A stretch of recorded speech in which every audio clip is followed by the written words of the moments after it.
तो बेटा जैसे मैंने लास्ट लेक्चर में बात किया था कि नेक्स्ट लेक्चर में रेजिस्टेंस के बेस पे न्यूमेरिकल करेंगे। तो बेटा रेजिस्टेंस के बेस पे बेसिकली 4 टाइप के न्यूमेरिकल बनते हैं, 3 ही कर सकते हैं। एक चौथा जो है, चौथा पार्ट जो है, एक का सब क्लासिफिकेशन है, ठीक है। 4 टाइप का, जैसे पहला टाइप क्या है, when length is change keeping resistivity rho and area constant, ये पहला टाइप है। सेकंड में क्या करेंगे, when area is changed when length L and rho is constant. Third type में क्या करेंगे, resistance of a conductor when radius is change, radius change होने का मतलब एरिया चेंज हो गया, keeping L and rho is constant, ठीक है। And fourth type, find the resistance if the all the required parameter क्या है, length and area and resistivity are given for a material. तो देखो पहले हम टाइप 1 करते हैं। अब पीस ऑफ वायर, तो बेटा क्या कर, क्वेश्चन यही, अब piece of wire is read on, एक पीस था वायर को, इसको हम रीड रखिए, खींचे, इस by pulling it until its length is doubled, इसको हम तब तक खींचते हैं तब तक इसकी लेंथ डबल नहीं हो जाती, ठीक है। तो कंपेयर द रेजिस्टेंस, आपको रेजिस्टेंस कंपेयर करना है। इस क्वेश्चन में क्या है बेटा कि उसकी लेंथ, ये बेटर होगा,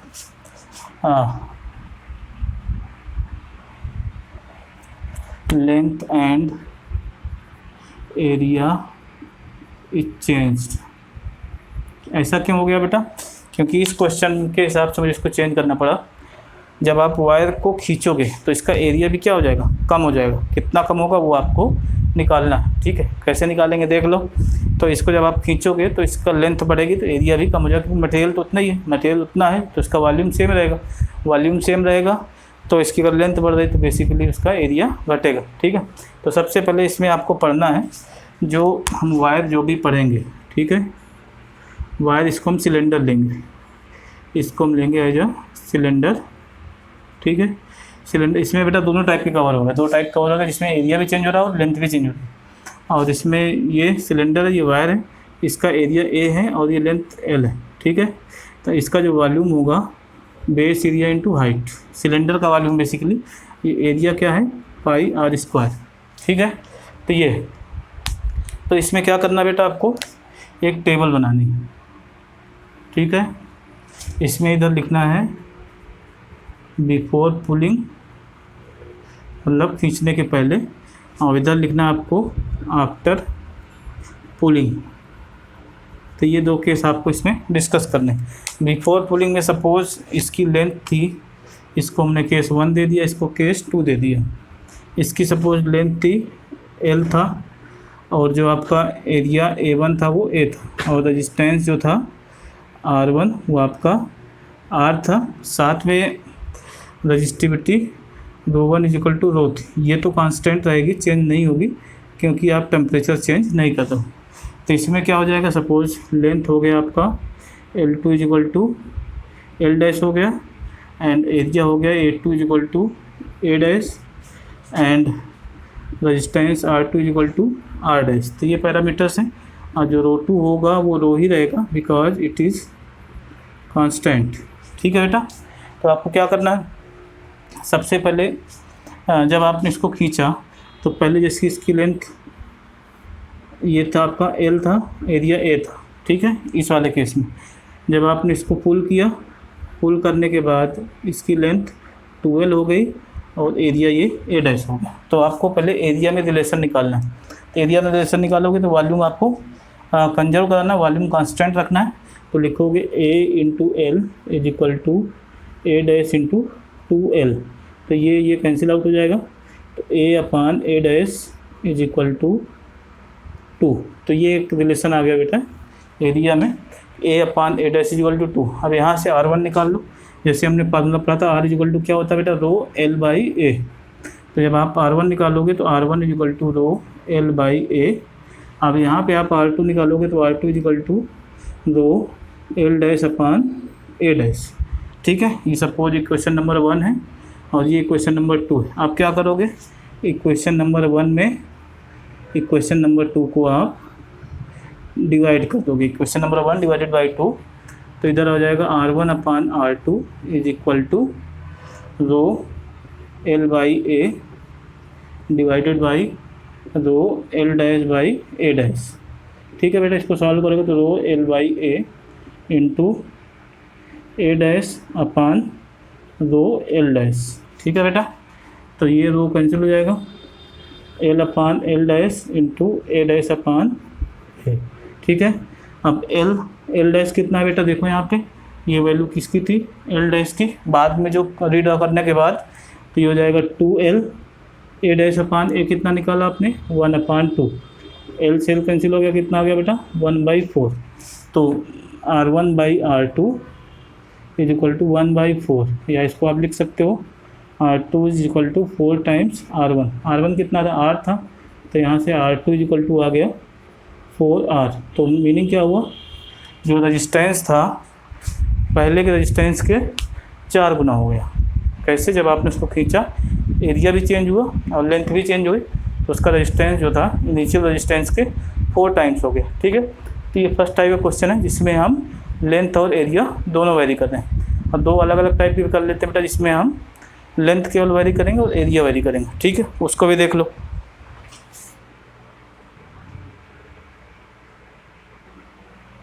टाइप 2 है बेटा, when length is change without changing the area. ना तो हम एरिया चेंज कर रहे हैं और हम मटेरियल भी सेम रख रहे हैं, बस उसकी हम लेंथ बढ़ा दे रहे हैं। ठीक है, तब क्या होगा रेजिस्टेंस पे। एक क्वेश्चन है, a wire is reconstructed by increasing its length n times compare resistance. तो इसमें बेटा वही करना है, आपको क्या करना है, इसमें लिखना है 2 कॉलम बनाने हैं। ठीक है, एक हो जाएगा बिफोर रिकॉन्स्ट्रक्शन, आफ्टर रिकॉन्स्ट्रक्शन। ठीक है बेटा, इस पर क्वेश्चन क्या गिवन है, सपोज हमने इनिशियल इसको 1 ले लिया और इसको 2 ले लिया। तो इनिशियल सपोज लेंथ इसकी L1 है, वो L है। ठीक है, और A1 एरिया है वो A है, और रजिस्टेंस रजिस्टिविटी जो है ρ1 इज इक्वल टू रो, जो कि कांस्टेंट है, ये आपको लिख देना है। ठीक है, साथ में रजिस्टेंस R1 आपका R है। इसी में आपको करना है L2 इज इक्वल टू क्या हो जाएगा, by increasing its length L times, तो N times L, initial length का आपको N गुना कर देना है। ठीक है, एरिया आपको चेंज नहीं करना, क्वेश्चन में बोला है by increasing its length, question में हमने ले लिया, पहले एरिया चेंज नहीं करना। ठीक है, साथ में ρ2 भी आपका रो रहेगा, क्यों, क्योंकि ये कांस्टेंट है। ठीक है, और साथ में R2 आपको निकालना है, ये सपोज R डैश, तो ये आपको फाइंड करना। ठीक है, तो इसमें आप निकालो पहले R1 is equal to rho L by A, ये फार्मूला होता है बेटा, सब वैल्यू एजिट है, तो इसको हम चेंज नहीं करना है। इसमें आप निकालोगे तो R2 रो L डैश अपान ए डैश, तो यहाँ पे देखोगे R L डैश की वैल्यू कितनी हो गई बेटा, ये हो गई n टाइम्स L अपान ए डैश कितना हो गया, ए ही रहेगा। ये क्वेश्चन नंबर 2 है और ये क्वेश्चन नंबर 1 है। आप क्या करोगे, आप एक क्वेश्चन नंबर 1 और 2 को जो हमने पहले किया था डिवाइडेड बाई क्वेश्चन नंबर 2, क्या हो जाएगा, R1/R2 is equal to rho L by A divided by rho NL by A. तो इसको आप सॉल्व करोगे तो rho L by A into A rho NL, तो ये कैंसिल आउट हो जाएगा बेटा, रो L कैंसिल हो जाएगा, R1/R2 इज व्हाट 1/n, तो क्या हो जाएगा R2 is equal to n times R1, या इसको लिख सकते हैं n टाइम्स R, क्योंकि R1 किसकी इक्वल है, R की इक्वल। तो यहाँ से कंक्लूजन क्या है, अगर आप उसकी लेंथ n टाइम्स बढ़ा रहे हो बेटा, n टाइम्स बढ़ाने से उसका रेजिस्टेंस भी कितना हो जाएगा, n टाइम्स। कंडीशन क्या है, एरिया आपको चेंज नहीं करना, ये आपने उसमें पढ़ा था जब रेजिस्टेंस की डेफिनेशन पढ़ी थी, किस पे डिपेंडेंसी है, लेंथ पे, लेंथ की प्रोपोर्शनल है। अगर आपने लेंथ n गुना कर दिया तो इसका रेजिस्टेंस भी n गुना हो जाएगा। ठीक है, तो इसीलिए रिजल्ट भी उसी टाइप से आ रहा है जैसे आपने थ्योरी में पढ़ा था। तो ये बेटा टाइप 2 था। हम टाइप 3 में पढ़ेंगे, इसमें लेंथ कांस्टेंट रखेंगे, एरिया चेंज करेंगे। ठीक है, और इसके बाद नेक्स्ट है जो वैल्यू गिवन रहेगी उसको हमको रेजिस्टेंस फाइंड करना। देख लो टाइप 3 में आएंगे अब। तो बेटा इसमें टाइप 3 है, when area is changed without changing its length and property. Property का मीनिंग क्या बेटा, मेटालिक प्रॉपर्टी का मीनिंग क्या है? रजिस्टिविटी को हम छेड़छाड़ नहीं कर रहे, तो उस केस में आप क्या करोगे वो उसमें देखना। तो एक क्वेश्चन है इसमें, a metallic wire of length L and area A by some means area is double without changing the length, find the final resistance. ठीक है बेटा, तो इसमें आपको गिवन है इनिशियल लेंथ इसमें दिया है, ठीक है, एरिया दिया है, तो इसको बिफोर चेंज लिखा हमने। तो सपोज ये आपको दिया ये लेंथ L इनिशियल, इसको आप 1 ले लो, इसको 2 ले लो, और साथ में A1 is equal to A given है, रो 1 जैसे हम पहले करते हैं रो कांस्टेंट होगा बेटा, ठीक है, and R1 is equal to R ले, ठीक है। इसमें क्या होगा, L2 सपोज आपने ले लिया, इसमें L ही रहेगा, क्वेश्चन में गिवन है। A2 आपको डबल करना है 2 टाइम्स A, ठीक है, और रो 2 इजिकल टू रो ये कांस्टेंट रहेगा, ठीक है, एंड R2 इजिकल टू ले लो आप R डैश। तो इसको निकाल low resistance. R1 is equal to क्या होगा बेटा, रो L बाई A, ये सभी वैल्यू सेम है। जब आप इसमें R2 निकालोगे तो R2 is equal to rho L2 by A2, ठीक है, तो ये क्या हो जाएगा, रो L2 तो आपका L ही रहेगा, A2 2A हो जाएगा। सपोज ये क्वेश्चन नंबर 2 है और ये क्वेश्चन नंबर 1, आप सेम वही करना है, question number 1 divided by question number 2, ये करना है आपको। अब इसमें क्या करना है, डिवाइड कर दो, तो left side R1 upon R2 is equal to rho L by A divided by rho L by 2A। तो यहाँ से आएगा rho L by A into 2A rho L, ये रो L और एरिया कैंसिल हो गया, तो कितना आ गया बेटा 2, ठीक है। तो R1 upon R2 is equal to 2, that means R2 becomes R1 by 2 is equal to R by 2। Resistance कितना हो गया बेटा, पहले का आधा हो गया। तो ये तीसरे टाइप का क्वेश्चन था, सब कुछ वही बेटा सेम है, मैं डिफरेंट टाइप के क्वेश्चन आपको करके बता दे रहा हूँ, चेंज कुछ नहीं हुआ, प्रोसीजर वही है, बस जो पैरामीटर्स हैं उनको आपने चेंज कर लिया, ठीक है। एक हम थर्ड टाइप क्वेश्चन करेंगे बेटा, फोर्थ टाइप का, जिसमें आपको दिया रहेगा कि रेडियस लेंथ उसकी गिवन रहेगी, रेडियस चेंज करेगा, रेडियस हाफ कर देगा या डबल कर देगा या ट्रिपल कर देगा, n टाइम्स कर देगा, कुछ भी कर देगा, वो आपको करना है, ठीक है। तो टाइप 3 देख लो आप। The next type है for comparison of resistance when radius is changed without changing its length and row। तो एक क्वेश्चन उसी के बेस पर दिया, a wire of length L and area A is reconstructed such that its radius becomes 1/3 of initial, पहले की radius का 1/3 हो गई, and length remains unchanged, compare the resistance। तो क्या है बेटा, इसमें आपको लेना है, suppose length L is equal to आपने ले लिया L1 is equal to L and A1 is equal to A and radius भी लेनी पड़ेगी, R1 is equal to R, rho 1 is equal to rho R is equal to R1, ये आपने इसमें parameter, ये रेडियस है बेटा, ठीक है। और दूसरे केस में क्या किया, आफ्टर रिकॉन्स्ट्रक्शन लेंथ आपको सेम रखनी है, ये आपको बोला है, and A2 is equal to हो जाएगा आपका A डैश, हमें पता नहीं है, एंड R2 कितना हो गया बेटा, R1 बाई 3, क्योंकि 1/3 ऑफ इनिशियल कितनी थी R, इसको लिखोगे R बाई 3, एंड रो 2 वही रहेगा बेटा, रजिस्टेंस सपोज R2। तो पहले आप A डैश निकाल लो, A डैश क्या होगा, आपको पता है कि इसका जो क्रॉस सेक्शन होता है ये सर्कुलर होता है, पाई R स्क्वायर एरिया होता है, तो पाई R2 स्क्वायर क्या हो जाएगा बेटा, पाई R2 कितना है, R बाई 3 का whole square, then pi R square by 9, और ये पाई R स्क्वायर बाई 9 क्या है, A बाई 9। क्यों, क्योंकि यहाँ पे अगर आप इसको निकालोगे area is equal to pi R1 square, that is nothing but pi R square, ठीक है। तो ये अब सिंपल हो गया क्वेश्चन, आप लिखोगे R1 is equal to rho L by A, ठीक है, और R2 is equal to rho L2 by A2। तो रो L2 आपका L ही रहेगा, A2 कितना हो गया, A बाई 9, कितना हो जाएगा 9 rho L by A, equation number 2। आप क्या करना, वही करना है क्वेश्चन नंबर 1, इक्वेशन नंबर 1 में 2 का आपको डिवाइड कर देना। डिवाइड करोगे तो R1 by R2 is equal to rho L by A upon 9 rho L by A. क्या आएगा? Rho L by A into A by 9 rho L। ठीक है बेटा, रो L ए कैंसिल हो जाएगा, तो फाइनली R1 अपान R2 आएगा 1 अपान 9। तो यहाँ से R2 is equal to 9 times R1 या 9 टाइम्स R। तो ये बेटा रिलेशन आया कि जो फाइनल रेजिस्टेंस अब होगा वो इनिशियल के 9 गुना हो जाए। ठीक है, कब?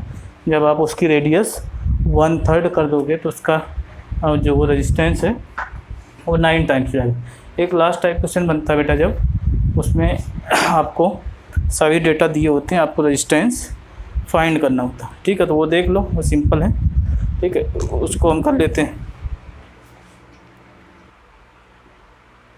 बेटा। ये लास्ट टाइप का न्यूमेरिकल रेजिस्टेंस पे when all the numerical value of the parameters are given, जितने भी पैरामीटर्स हैं जिस पे रेजिस्टेंस डिपेंड करता, उनकी सभी न्यूमेरिकल वैल्यू आपको गिवन है। लाइक ये क्वेश्चन है, find the resistance of a metallic wire for which length L is equal to 100 centimetre, dia is equal to 1 millimetre and rho is equal to 1.6 into 10⁻⁻⁶ ohm into metre. ये आपको given है। तो आप formula लगाओगे rho is equal to R is equal to rho L by A. उसके पहले बेटा ये सब पैरामीटर्स को यूनिट एक यूनिट में कर लो। तो लेंथ कितना है? 100 सेंटीमीटर, या इसको लिख सकते हो आप 1 मीटर। ठीक है, डायामीटर कितना है? 1 मिलीमीटर।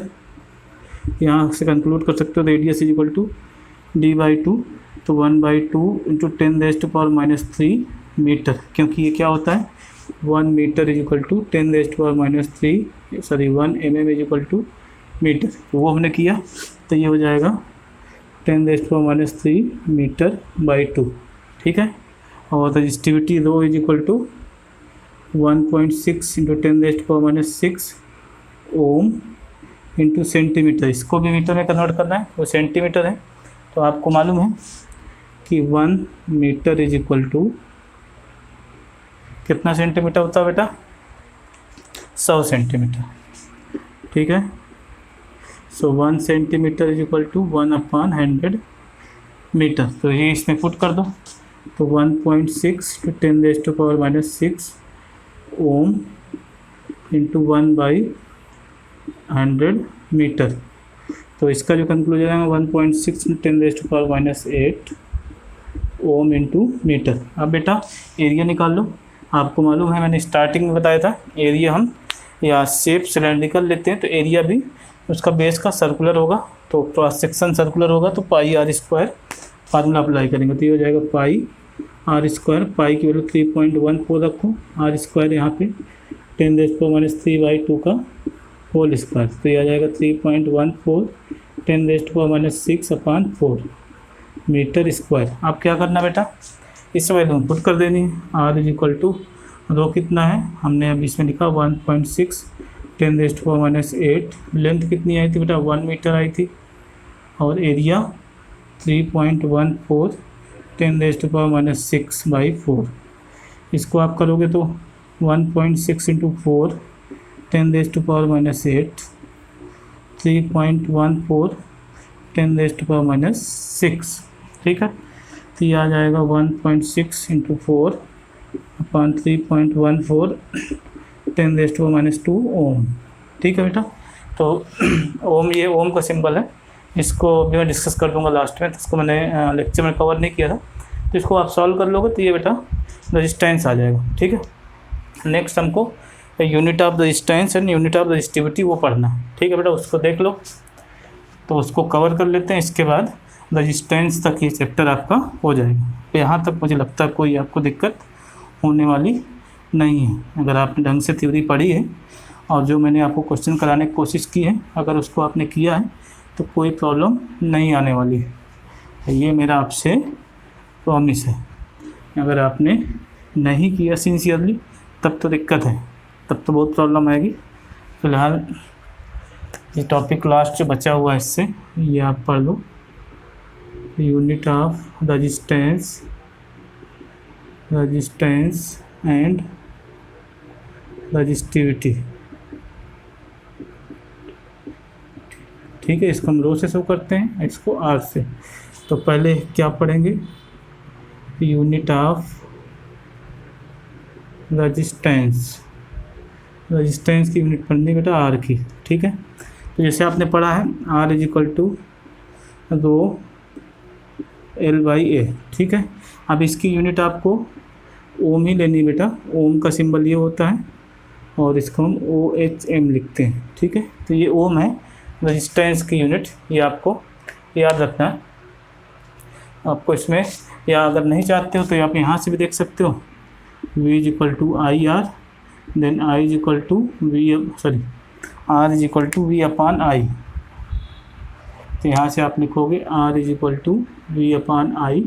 V की यूनिट होती है बेटा वोल्ट, क्योंकि हम पोटेंशियल को वोल्ट से मेजर करते हैं। इसकी होती है एम्पियर।